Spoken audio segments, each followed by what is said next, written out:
Everyone, welcome back to क्रोशा nursing academy. Remaining 25 question हम कर चुके थे महाराष्ट्र सीएचओ पेपर 2020 का। रिमेनिंग 25 क्वेश्चन अब हम स्टार्ट करते हैं।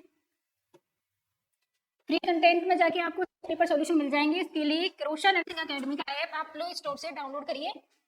नेक्स्ट अपन चलते हैं एक मोटिवेशन कोट की ओर, जो कि है if you can change your mind you can change your life. ठीक है, अगर आप अपने माइंड को चेंज कर लेते हो तो आपकी लाइफ चेंज हो जाएगी। यानी कि अगर आप अपने माइंड को पढ़ाई की डायरेक्शन में लगा देते हो, मतलब किसी भी एग्जाम को क्रैक करने के लिए 6 मंथ चाहिए होते हैं। ठीक है, कोई भी एग्जाम 6 महीने आपसे मांगता है। अगर 6 महीने तक आप उस एग्जाम को अपना टाइम दे देते हो तो आपकी कंप्लीट लाइफ चेंज हो सकती है। ठीक है, तो इसी मोटिवेशन कोड के साथ अपन स्टार्ट करते हैं क्वेश्चन नंबर 26, जो कि है SARS virus belong to which family of virus. ठीक है, तो देखो जो अपन ने कोविड आया था, कोरोना वायरस आया था, ये पूछा जा रहा है कि जो सार्स है वो किस फैमिली से बिलोंग करता है। तो इसका आंसर है कोरोना वायरिडी। ठीक है, ये सार्स वायरस है, बिलोंग करता है कोरोना वायरिडी फैमिली से, ये आपको याद होना चाहिए।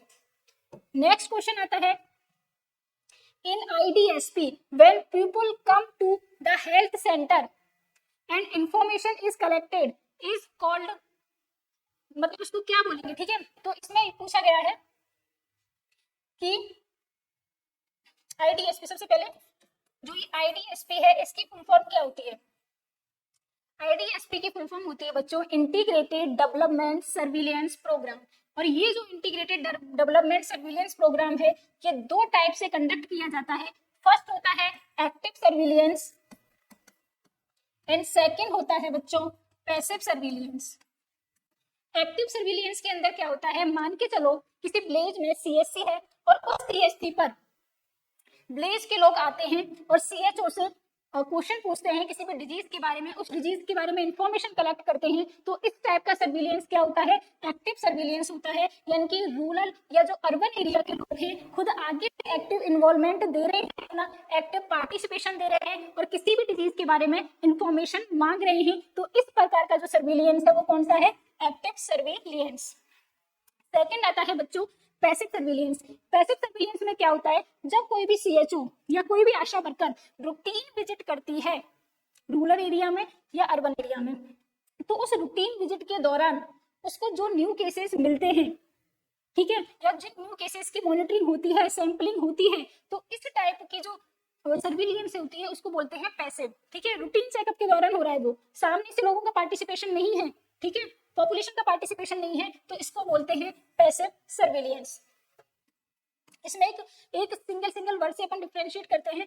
पैसिव सर्विलेंस जो है वो कब किया जाता है, जब रूटीन विजिट की जाती है, तो रूटीन विजिट के दौरान किया जाता है। जबकि जो एक्टिव सर्विलेंस है, एक्टिव सर्विलेंस में एक्टिव पार्टिसिपेशन किया जाता है, एक्टिव पार्टिसिपेशन होता है। और वो एक्टिव पार्टिसिपेशन किसका होता है बच्चों, पॉपुलेशन का होता है। ठीक है, क्वेश्चन पे आते हैं। क्वेश्चन पूछ रहा है कि पीपल जो है वो आते हैं हेल्थ सेंटर पर इंफॉर्मेशन लेने के लिए, तो ये कौन सा सर्विलेंस हो जाएगा, एक्टिव सर्विलेंस। ठीक है, क्लियर है दोनों कॉन्सेप्ट कि एक्टिव सर्विलेंस क्या होता है और पैसिव सर्विलेंस क्या होता है।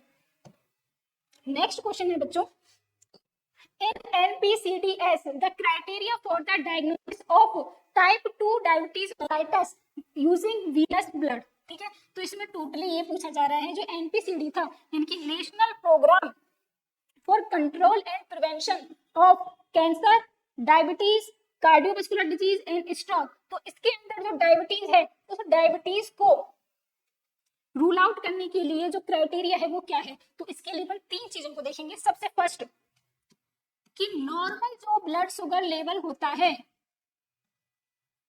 वो क्या होता है। ठीक है, अगर अपन फास्टिंग की बात करते हैं बच्चों, तो फास्टिंग जो नॉर्मल ब्लड शुगर लेवल होता है वो लेस देन 100 mg/dl होता है। ठीक है, सेकंड आता है इसमें पोस्ट पेरेंडियल, अगर ब्लड शुगर लेवल की बात करते हैं तो वो नॉर्मल कितना होता है, लेस देन 140 होता है। ठीक है, अगर अपन इसी में बात करते हैं HbA1c, तो HbA1c का नॉर्मल जो होता है वो कितना होता है, लेस देन 5.6% होता है। तो ये कंडीशन है नॉर्मल। अब इसमें एक कंडीशन आती है जिसको बोलते हैं प्री डायबिटिक कंडीशन। तो बच्चों जो प्री डायबिटिक कंडीशन होती है, प्री डायबिटिक कंडीशन में अगर फास्टिंग ब्लड शुगर लेवल की अगर बात की जाए तो वो कितना होता है, वो होता है आपका 100 to 125 mg/dl। सेकेंड होता है बच्चों पोस्ट पेरेंडियल। तो पोस्ट पेरेंडियल का प्री डायबिटिक की कंडीशन में क्या होता है, 140 to 199। और HbA1c अगर इसमें बात करते हैं तो HbA1c कितना होता है, 5.6 से लेके 6.4 तक होता है। तो ये प्री डायबिटिक कंडीशन हो जाती है। ठीक है, अब डायबिटिक कंडीशन की अगर बात करते हैं तो इस डायबिटिक कंडीशन में अगर fasting blood sugar more than 126 है, पोस्ट पेरेंडियल मोर देन 200 है एंड HbA1c मोर देन 6.5% है, तो ये कंडीशन बोली जाती है डायबिटिक कंडीशन। देखो बच्चों तीन केस है, normal, pre diabetic and diabetic. ठीक है, नॉर्मल में क्या होता है, फास्टिंग 100 से कम, पोस्ट पेरेंडियल 140 से कम, HbA1c 5.6 से कम।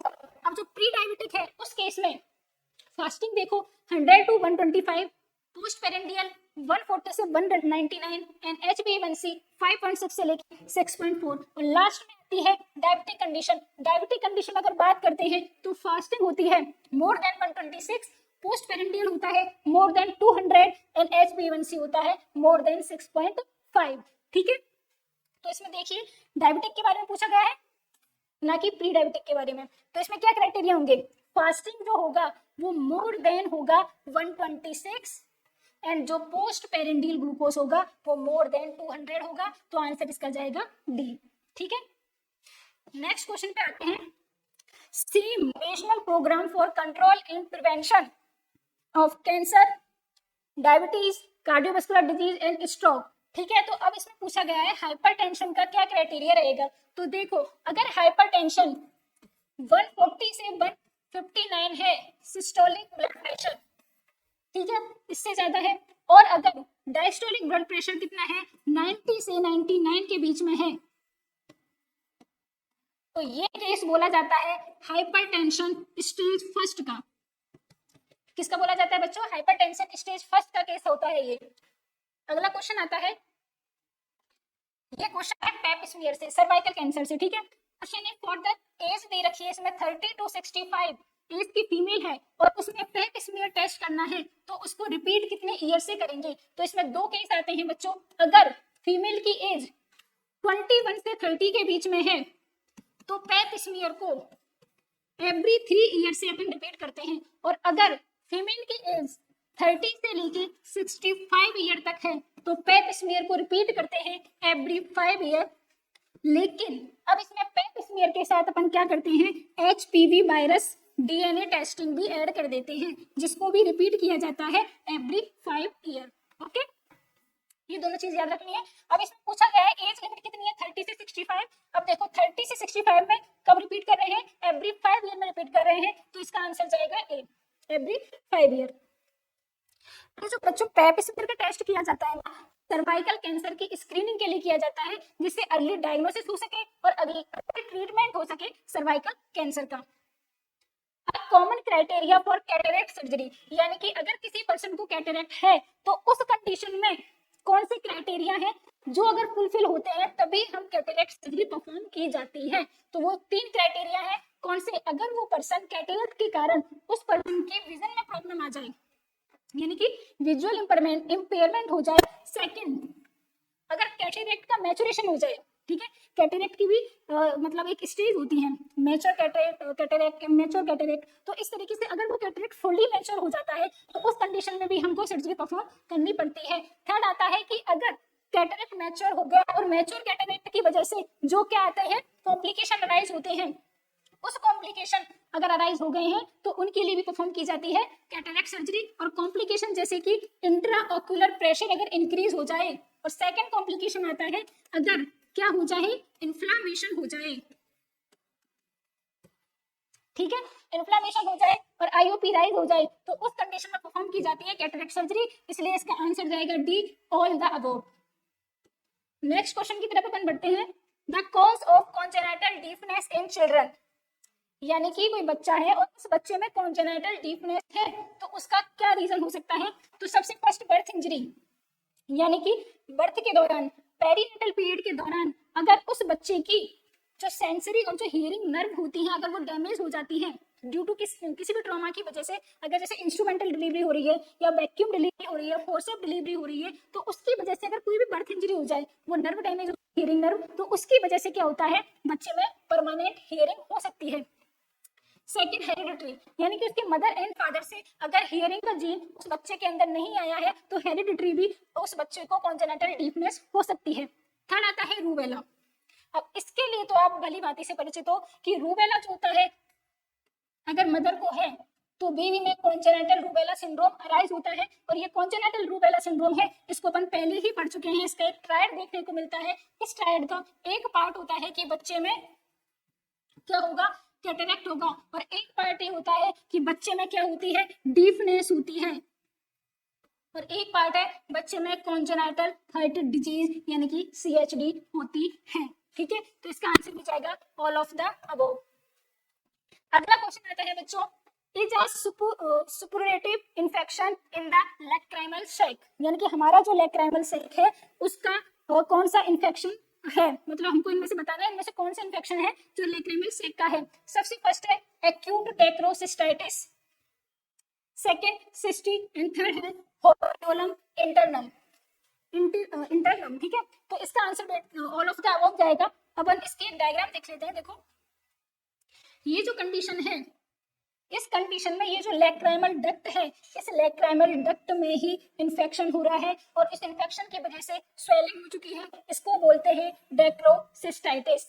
ठीक है, सेकंड कंडीशन आती है ये वाली, इसमें अब जो इन्फेक्शन हो रहा है वो लेक्राइमल डक्ट में नहीं हो रहा बल्कि उसके आसपास के एरिया में हो रहा है, और ये एरिया कौन सा है बच्चों, आईलिड वाला एरिया है। अब ये आईलिड जो है वो अपर वाली भी हो सकती है एंड ये आईलिड लोअर वाली भी हो सकती है, तो इस कंडीशन को बोला जाता है सिस्टी या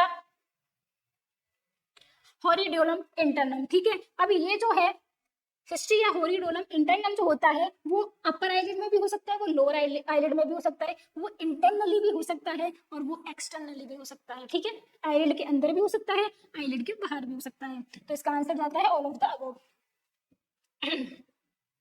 अगला आता है the concept of hospice care is related to. ठीक है, जो हॉस्पिस केयर होती है उसका यहाँ पे कॉन्सेप्ट पूछा गया है। तो देखो बच्चों, दो टाइप की केयर होती है, एक तो होती है हॉस्पिस केयर और एक होती है पैलिएटिव केयर। दोनों में क्या डिफरेंस होता है, छोटे से एग्जांपल से समझते हैं। देखो, जो हॉस्पिस केयर होती है ना उसमें क्या होता है, पेशेंट को एक ऐसी डिजीज हो जाती है जो कि बिल्कुल लाइफ स्टेज पे होती है, यानी कि वो पेशेंट अगले कुछ दिनों में एक्सपायर होने वाला है और ये टाइम जो है लेस देन 6 मंथ का होता है। ठीक है, जबकि पैलिएटिव केयर में क्या होती है, पेशेंट को एक ऐसी लाइफ लिमिटिंग डिजीज हो जाती है कि वो पेशेंट का लाइफ स्पैन होता है मोर देन 6 मंथ होता है, लेकिन वो अपने आप कोई काम नहीं कर पाता तो उसकी केयर करनी होती है, तो उसको बोलते हैं पैलिएटिव केयर। जैसे कि मान के चलो कोई कैंसर का पेशेंट है और उस कैंसर के पेशेंट की एंड स्टेज चल रही है, डॉक्टर ने बोला है अगले 4 दिनों तक ही इस पेशेंट की लाइफ स्पैन है, तो आप जितनी सेवा कर सकते हो कर लो। ठीक है, तो इस कंडीशन में पेशेंट को क्या किया जाता है, उसको कंफर्ट देने की कोशिश की जाती है, उसके पेन को रिड्यूस किया जाता है। ठीक है, यानी कि कुल मिला के उसकी जो क्वालिटी ऑफ लाइफ है उसको क्वालिटी ऑफ लाइफ प्रोवाइड की जाती है, साथ ही साथ क्वालिटी ऑफ लाइफ के साथ उसको क्वालिटी ऑफ डेथ प्रोवाइड की जाती है। क्या प्रोवाइड की जाती है बच्चों, क्वालिटी ऑफ डेथ भी प्रोवाइड की जाती है। जबकि पैलिएटिव केयर का एक एग्जांपल लेते हैं, मान के चलो किसी पेशेंट को ब्रेन स्ट्रोक हुआ या कोई भी ब्रेन इंजरी हो गई और उसकी वजह से वो पेशेंट आपका पैरालाइसिस हो गया, पैरालाइसिस में हेमीप्लेजिया हो गया या पैराप्लेजिया हो गया। ठीक है, तो अब वो पेशेंट अपने आप कोई काम नहीं कर सकता, तो हमको ही उस पेशेंट की पूरी केयर करनी होगी, तो ये एग्जांपल आता है पैलिएटिव केयर में। ठीक है, अब आपको डिफरेंस क्लियर हो गया होगा कि कैंसर का पेशेंट है, 6 महीने से कम लाइफ बची है, अब उसको कंफर्ट देंगे तो ये हॉस्पिस केयर है, लेकिन पैरालिसिस का पेशेंट है और उसको क्वालिटी ऑफ लाइफ देंगे, केयर देंगे, तो ये पैलिएटिव केयर है। यहाँ पे पूछा गया है हॉस्पिस केयर क्या है, तो इसका आंसर जाएगा देखो, हेल्प करना ओल्ड पर्सन और टर्मिनली इल पेशेंट, यानी कि बिल्कुल जो एंड पॉइंट में है पेशेंट उनकी हेल्प करना, ठीक है। तो इसका आंसर यही जाएगा, ठीक है, क्योंकि ओल्ड पेशेंट भी तो होते हैं ना, वो बिल्कुल जो लाइफ एंड लाइफ स्टेज पे होते हैं उनके लिए। अगला क्वेश्चन आता है which of the following is the most logical sequence, यानी कि ये जो 4 सीक्वेंस आपके सामने दिए गए हैं, इन चारों सीक्वेंस में से कौन सा आपको सबसे लॉजिकल लगता है। तो इसका आंसर मैं बता देती हूँ। सबसे पहले आंसर इसका ए, डिजीज। देखो, सबसे पहले किसी पेशेंट को कोई डिजीज होती है, और ये डिजीज क्या है, एक पैथोलॉजिकल कंडीशन है। क्या है बच्चों, एक पैथोलॉजिकल कंडीशन है। अगर किसी पेशेंट को डिजीज होती है तो डिजीज की वजह से कोई ना कोई इंपेयरमेंट तो होगा ना उस पेशेंट में। तो डिजीज के बाद क्या होता है, डिजीज के परिणाम में कुछ ना कुछ इंपेयरमेंट होता है। अब ये इंपेयरमेंट जो होता है वो स्ट्रक्चरल भी हो सकता है, वो फंक्शनल भी हो सकता है, ठीक है। ये इंपेयरमेंट स्ट्रक्चरल भी हो सकता है और कैसा हो सकता है आपका, फंक्शनल भी हो सकता है। अब अगर पेशेंट को इंपेयरमेंट हो गया तो पेशेंट में क्या आ जाएगी, डिसेबिलिटी आ जाएगी। डिसेबिलिटी बोले तो पेशेंट अपने काम करने में एबल नहीं होगा, ठीक है, तो डिसेबिलिटी आ जाएगी। डिसेबिलिटी के बाद पेशेंट पर लास्ट में जो एंड रिजल्ट आता है, पेशेंट कैसा हो जाएगा, हैंडीकैप्ड हो जाएगा। पेशेंट कैसा हो जाएगा, हैंडीकैप्ड हो जाएगा। और ये हैंडीकैप होना किसी भी पर्सन के लिए क्या है, सोशल डिसएडवांटेज है। आप बोलोगे कि मैम ये सोशल डिसएडवांटेज कैसे, तो वो ऐसे कि अगर कोई पेशेंट हैंडीकैप हो जाता है तो ना तो उसको कोई वर्क मिलता है, ना वो सोशली एक्सेप्टेड होता है, ठीक है। जैसे किसी भी पेशेंट को कोई भी ब्रेन इंजरी हुई, कोई भी आपका स्ट्रोक हुआ, ठीक है, डिजीज क्या हुई, ब्रेन इंजरी हुई या क्या हुआ, उसको स्ट्रोक हुआ, तो ये हो गई डिजीज। उसकी वजह से इंपेयरमेंट हुआ, इंपेयरमेंट मान के चलो पेशेंट की हेमिप्लेजिया हो गया। अब पेशेंट को जब हेमिप्लेजिया हो गया तो इस हेमिप्लेजिया इंपेयरमेंट की वजह से उसमें डिसेबिलिटी डेवलप हो जाती है। डिसेबिलिटी यानी कि वो अपना काम नहीं कर पाता, काम करने में एबल नहीं हो पाता। तो वो पेशेंट ना तो खुद खाना खा पाएगा, ना तो खुद फीडिंग कर पाएगा, और ना ही खुद अपने वर्क को कर पाएगा, ना खुद की सेल्फ केयर कर पाएगा। तो उसमें ये क्या हो गया, डिसेबिलिटी डेवलप हो गया, फाइनली वो कैसा हो गया, हैंडीकैप्ड हो गया, ठीक है। तो इस एग्जांपल से आपको समझ में आ जाएगा कि इस तरीके से सीक्वेंस बनता है। सबसे पहले डिजीज होती है, डिजीज की वजह से इंपेयरमेंट होता है, इंपेयरमेंट की वजह से डिसेबिलिटी होती है, और लास्ट में हैंडीकैप होता है। तो इसका आंसर जाएगा बी, ओके।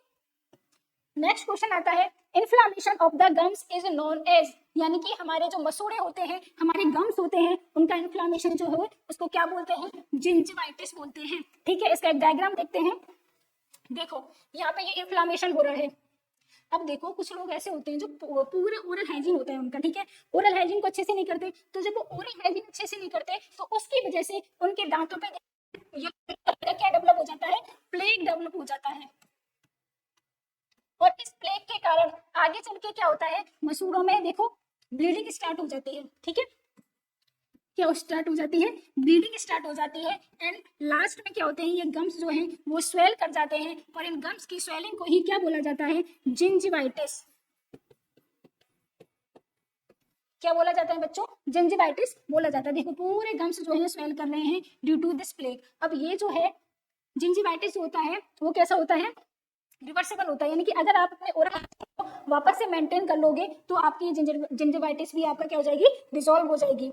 नेक्स्ट क्वेश्चन आता है, ये तो याद कर लो इसमें कुछ समझने का है नहीं कि टोल फ्री नंबर क्या होता है, किसका, MEMS, Maharashtra emergency medical service, यानी कि इमरजेंसी जो एम्बुलेंस होती है महाराष्ट्र की, उसका नंबर क्या होता है, तो वो होता है बच्चों 108, ठीक है। आंसर जाएगा इसका ए। नेक्स्ट क्वेश्चन पे आते हैं, population based screening PBS for NCD बोले तो नॉन कम्युनिकेबल डिजीज के लिए जो पॉपुलेशन बेस्ड स्क्रीनिंग की जाती है is done among years and above age of group, यानी कि कितने साल से ऊपर लोगों के लिए नॉन कम्युनिकेबल डिजीज के लिए पॉपुलेशन बेस्ड स्क्रीनिंग की जाती है। तो इसका आंसर है बी, 30 ईयर। 30 ईयर से ऊपर के जितने भी लोग हैं उन सभी की स्क्रीनिंग की जाती है नॉन कम्युनिकेबल डिजीज के लिए। अगला क्वेश्चन है persistent irrational fear of an object is called as, ठीक है। तो इसका आंसर जानने से पहले हम चारों टर्म को देखेंगे। सबसे पहले हम बात करते हैं ऑब्सेशन की। तो ये जो ऑब्सेशन होता है बच्चों, ऑब्सेशन क्या होता है कि मतलब रिपीटेटिव माइंड में जो थॉट आते हैं लेकिन उनका कोई मीनिंग नहीं होता, वो इरेशनल होते हैं, ठीक है। तो इसका क्या बोलेंगे अपन, इरेशनल, इरेशनल रिपीटेटिव जो थॉट्स होते हैं,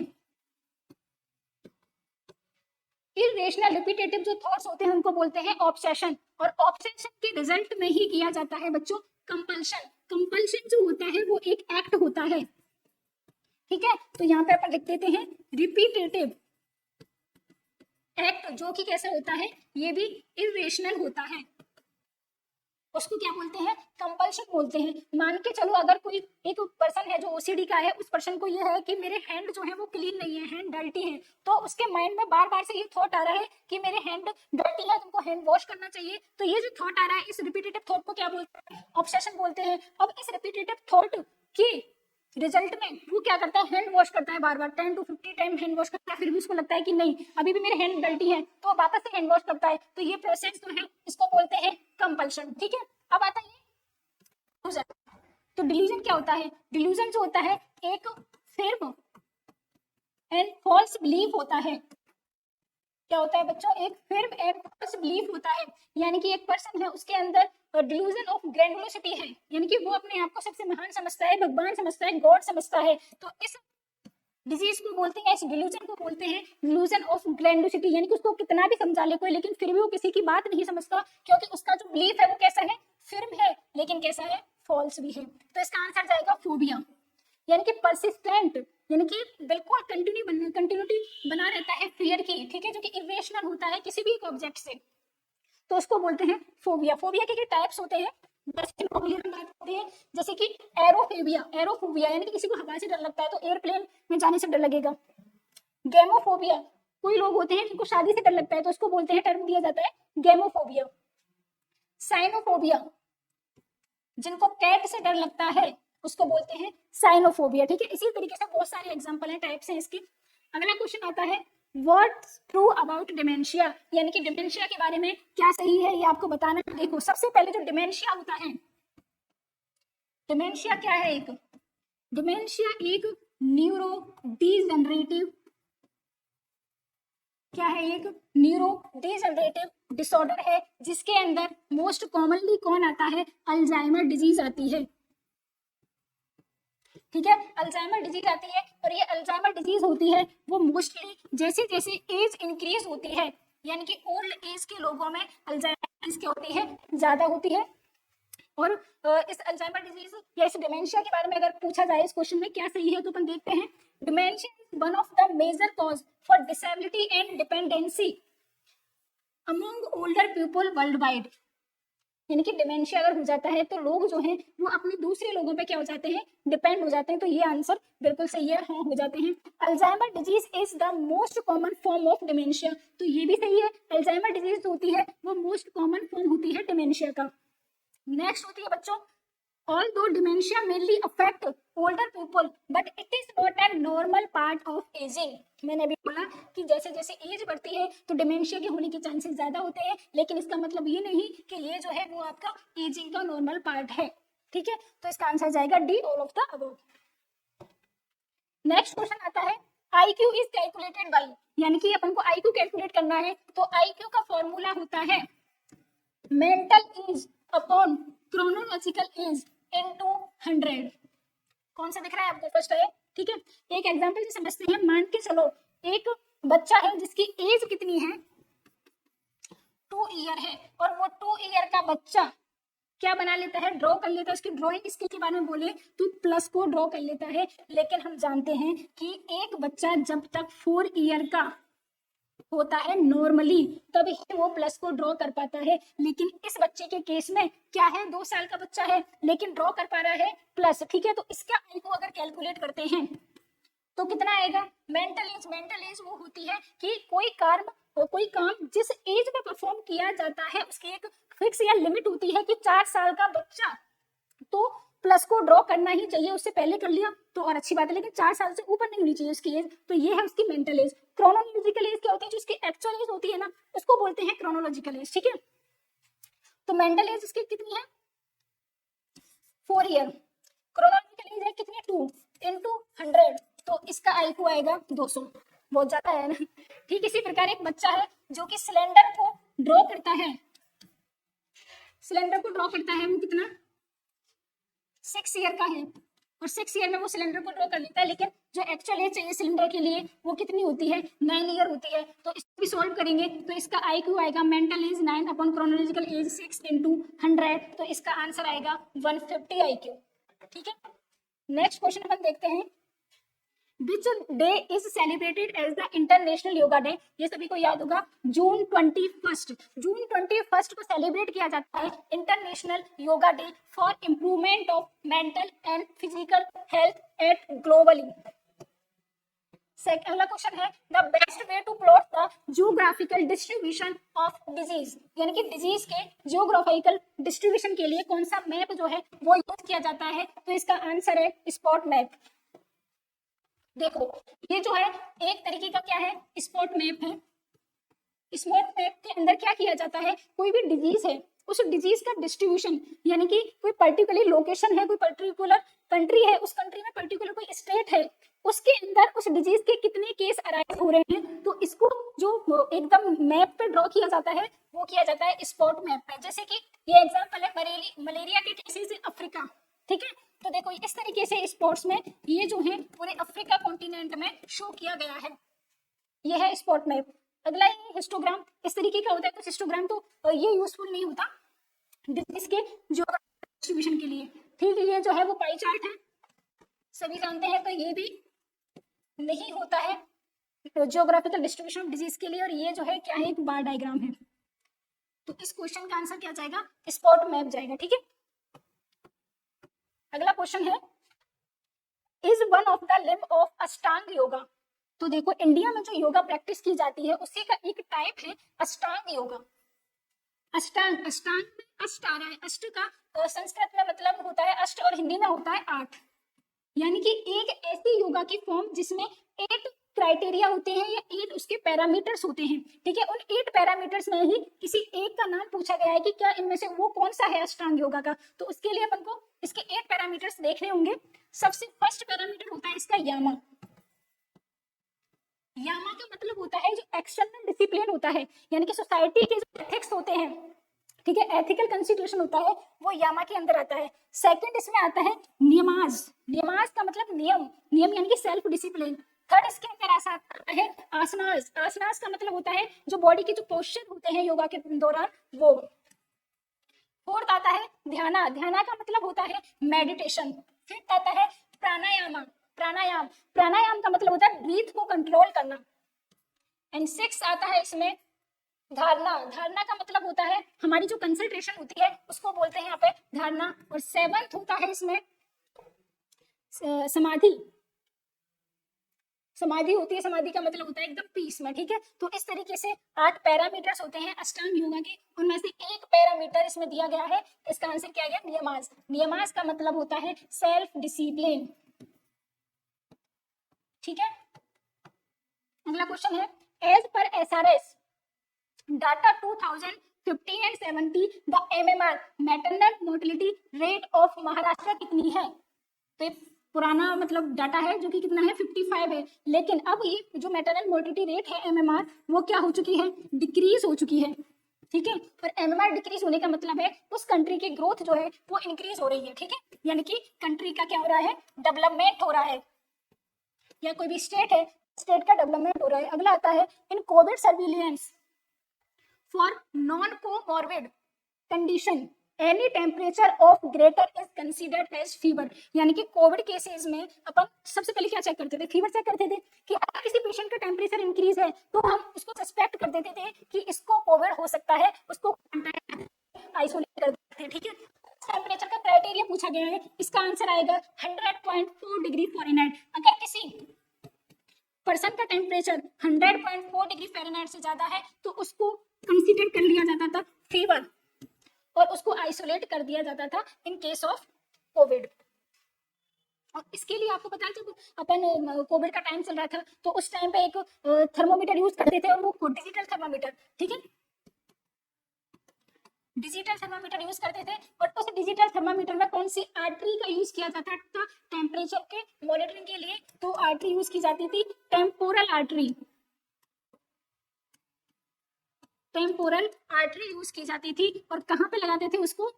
एक मिनट, उसको लगाते थे अपन फोरहेड पर,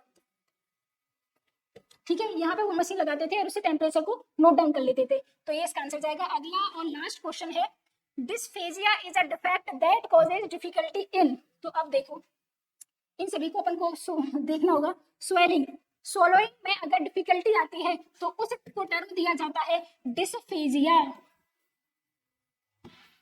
ठीक है। इसमें देखो जी आ रहा है, जी रिलेटेड है गट से और स्वेलिंग भी, swallowing भी रिलेटेड है गट से। तो अपन याद करेंगे जिसमें जी आएगा वो है डिफिकल्टी इन स्वेलिंग, swallowing, ठीक है। स्पीच में डिफिकल्टी जो होती है उसको टर्म दिया जाता है डिस्फेसिया। अब देखो इसमें लास्ट में एस आ रहा है, स्पीच में एस आ रहा है, तो इसको अपन यहाँ से याद रखेंगे। इसलिए कभी भी डिस्फेसिया और डिस्फेजिया में अपन को कंफ्यूज नहीं होना है, ठीक है। और इसका आंसर जाएगा डिस्फेसिया पूछा गया है, एस फॉर स्पीच, इसका आंसर जाएगा डिस्फेसिया का मतलब है डिफिकल्टी इन स्पीच। विजन में डिफिकल्टी तो विजुअल इंपेयरमेंट हो जाएगा, ठीक है। अगला क्वेश्चन है, the constituent elements of the प्रकृति। प्रकृति से यहाँ पे मतलब होता है कि कोई भी अगर यूनिक इंडिविजुअल है, उस इंडिविजुअल के अंदर तीन क्राइटेरिया होते हैं, तीन मतलब एक पैरामीटर होते हैं उस इंडिविजुअल के अंदर जो कि उनको दूसरे इंडिविजुअल से डिफरेंशिएट करते हैं, ठीक है। तो योगा के अंदर, आयुष के अंदर वो तीन पैरामीटर कौन से होते हैं? तो सबको पता है, बात, पित्त एंड कफ, ठीक है। अगर इस बात की बात करें तो बात किसको रेगुलेट करता है? हमारे मूवमेंट को। किसको रेगुलेट करता है बच्चों? हमारे मूवमेंट एंड हमारा जो सर्कुलेशन है उसको मेंटेन करता है। अब इसके अंदर जो आता है पित्त जो है वो रेस्पॉन्सिबल होता है इंडिविजुअल के मेटाबॉलिज्म के लिए। किसके लिए होता है? इंडिविजुअल के मेटाबॉलिज्म के लिए होता है। और लास्ट में होता है कफ, ठीक है। और ये कफ जो है वो रेस्पॉन्सिबल होता है हमारी इम्यूनिटी के लिए। तो इस तरीके से प्रकृति के तीन एलिमेंट होते हैं, बात, पित्त एंड कफ। अगला क्वेश्चन है, आईएमआर ऑफ महाराष्ट्र एज पर एसआरएस कितनी है?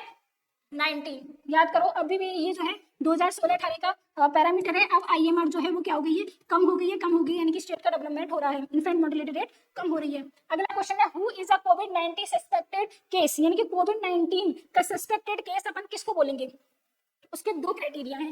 एक तो अगर उस पेशेंट को एक्यूट फीवर हो रहा है, कफ हो रहा है, कोल्ड हो रहा है। सेकंड, जो कुछ सिम्टम्स है, कुछ साइन है कोविड के, जिसमें फीवर आता है, कफ आता है, वॉमिटिंग आती है, ठीक है, सोर थ्रोट आता है, तो उनमें से मिनिमम 3 साइन एंड सिम्टम्स होने चाहिए। तो यही इसका आंसर जाएगा कि एक्यूट ऑनसेट है 3 और मोर साइन एंड सिम्टम्स, जैसे कि कफ, जनरल कफ, वीकनेस, फटीग, हेडेक, बॉडी एक, running nose, difficulty in breathing, apatite loss, तो इनमें से कुछ है। या एक्यूट ऑनसेट है फीवर एंड कफ का, इन दोनों में से कोई भी है तो उसको बोलते हैं सस्पेक्टेड केस ऑफ कोविड। तो इस प्रकार इसका आंसर जाता है ए एंड बी, ठीक है। तो इस तरीके से हमारा महाराष्ट्र सीएचओ का कंप्लीट पेपर 2020 का सॉल्यूशन कंप्लीट होता है, ठीक है। आज के लिए बस इतना ही, आगे मिलते हैं क्लास में। Thank you so much.